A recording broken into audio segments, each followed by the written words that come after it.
Hey everyone, welcome to my channel, Books, Gurrs, and Purrs. My name's Leslie. Today I'm going to be reviewing We Were Dreamers by Simu Liu. He's known for being Shang-Chi in Marvel's superhero movie, but also I've seen him in Kim's Convenience, which is on Netflix and originated at a Canadian network, the CDC, I believe. Something like that. Gosh, where do I start? I absolutely love this memoir. I will say, first off, that what translates well in this book, which anyone that is a fan of the author comes across, is that he has so much love for his family and his community. Now that he's done Shang-Chi, he has opportunities to do commercials, but instead of it being like the standard, I'm doing an automobile commercial, I'm doing a cell phone commercial, it doesn't center around the author looking cool or individualistic. For instance, he did this like car commercial and it's about him finding the right car for his parents. And then he did like a cell phone commercial where it's like about him acting for the commercial, but his parents are critiquing his performance the whole time. And it's really cute, and I just feel like he just seems like a family-oriented person, and that translates well into the book because it is titled We Were Dreamers. This is not, I don't know, your standard memoir written by a celebrity where they decide to excavate the self. This is so much more than that. This is about how his rise to a successful acting career really hinged on the people before him, his parents and his grandparents, and everything that they went through. So I mean, that was top tier why I love this book. The book is broken up into 3 acts, 1, 2, and 3, very much like a play. The author makes plenty of pop culture references, which just had me laughing throughout the book because they're just really adorable. He has like a very quirky sense of humor, and that also translates well. I think that's also what really stood out as far as his portrayal of the character of Shang-Chi is just his like quirky sensibility. And what else? In the book, for instance, he compares or kind of uses like a similarity between the rapper Eminem and his own rise to his mother taking this standardized, really hard government test just to get, I think, oh gosh, I'm already forgetting, access or to be granted to go to college. And I don't know, it was really funny. It's said well in the book. I don't want to really quote that here, but okay, so we're going to go back to the Act 1, 2, and 3. Act 1 is about him being raised in China by his grandparents, the struggles that his grandparents, when they were younger, before he even came around, what they had to do to survive, and also what his parents had to do to get somewhere academically to better their lives. So it's definitely meant to give us perspective on what they had to do to eventually leave China and establish themselves in Canada. And in doing so, later on you realize that is very much the sticking point of why later on, when Simu is like a teenager, why him and his parents tend to clash so much. And it really kind of just sets out to explain the clash between generations, between his parents' generation and his, and all the hard work that they do, and the pressure that comes with it, right? When you want better for the next generation, there's this expectation of what they should accomplish. and kind of how that roots in their conflict with each other.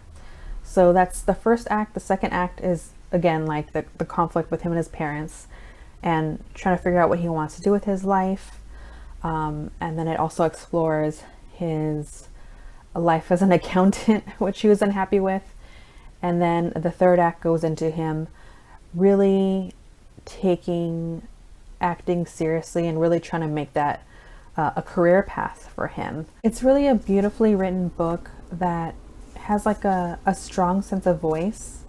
And I appreciate that the author doesn't shy away from talking about the bigotry his family faced.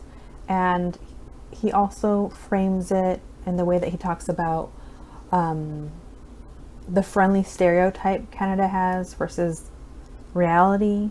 But he also touches upon the kindness of strangers that have come across in his family's life, which I really loved.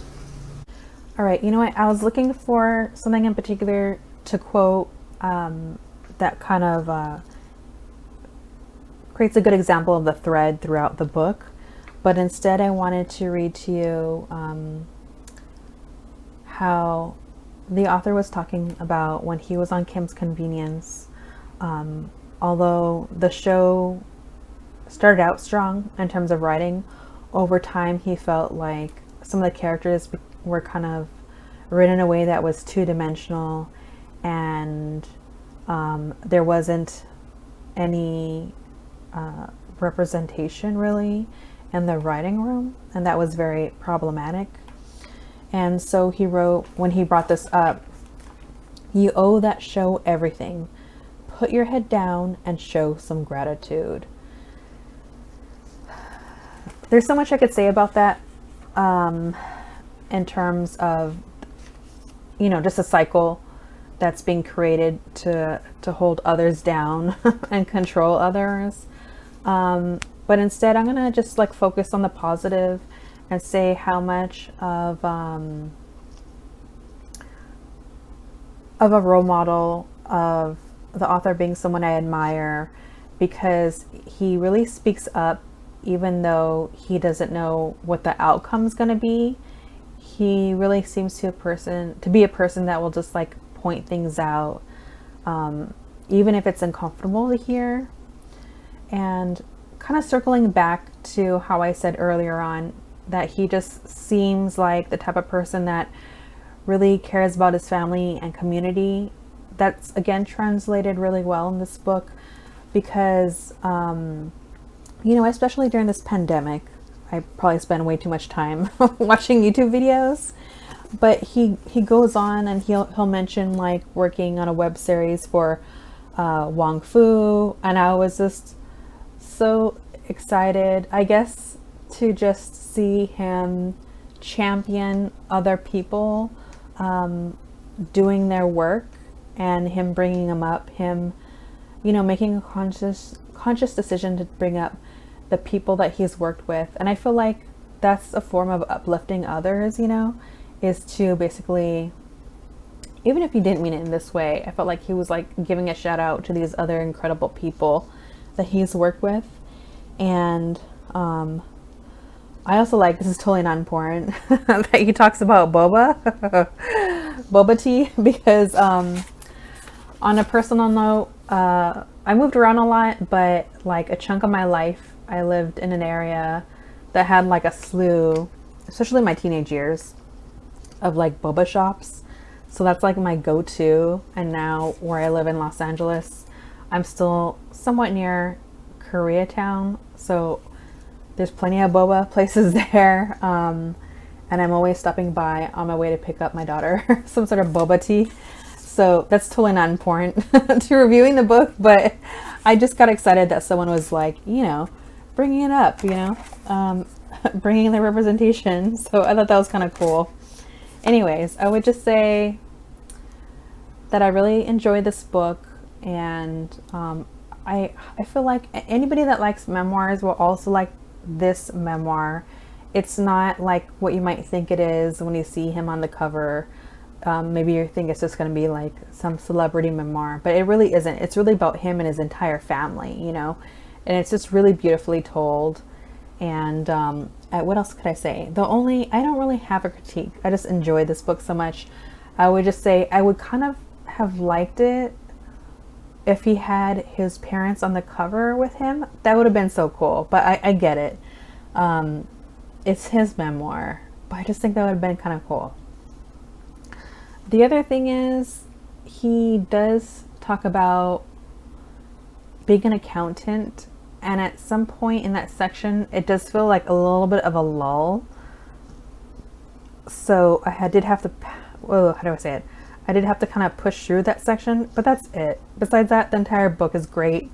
And the fact that I felt like that section felt a little bit like a lull, like a little bit slow, might just be because he wasn't happy at that time. And that just translates really well to the reader. So what else could I say? I did have to, around chapter 15, switch to audiobook. I originally started reading this to my daughter, so that's also why it took me so long to finish the book. I started reading that in July, and I finally finished it recently at the beginning of August. And that's because once my daughter's school started, and I tried reading to her at night, after I read to her for like a chapter, she just fell asleep. So I kept trying to read to her, and this wasn't going to happen. So I switched to the audiobook just to kind of like, okay, let me hurry up and finish this book. And I enjoyed it so much more. At some point, I'm going to want to I'm going to want to listen to the audiobook again, because when he's actually reading it, it actually sounds better. And typically when I'm reading an audiobook, it sounds better reading it than the audiobook. It's pretty rare. The only other audiobook that I've listened to this year that really blew my self-reading out of the water was what was it? Saigon by Phuc Tran. That book was incredible. And so his audiobook, Simu Liu's audiobook, which he reads himself, really blew my reading out of the water. I think just because he has such a strong voice in the book, that also translates well to his audiobook and seems just as entertaining. So anyways, either format would be great to read. I definitely say pick it up. And that's it for my review. I can't think of anything else. All right, everyone, I will see you later.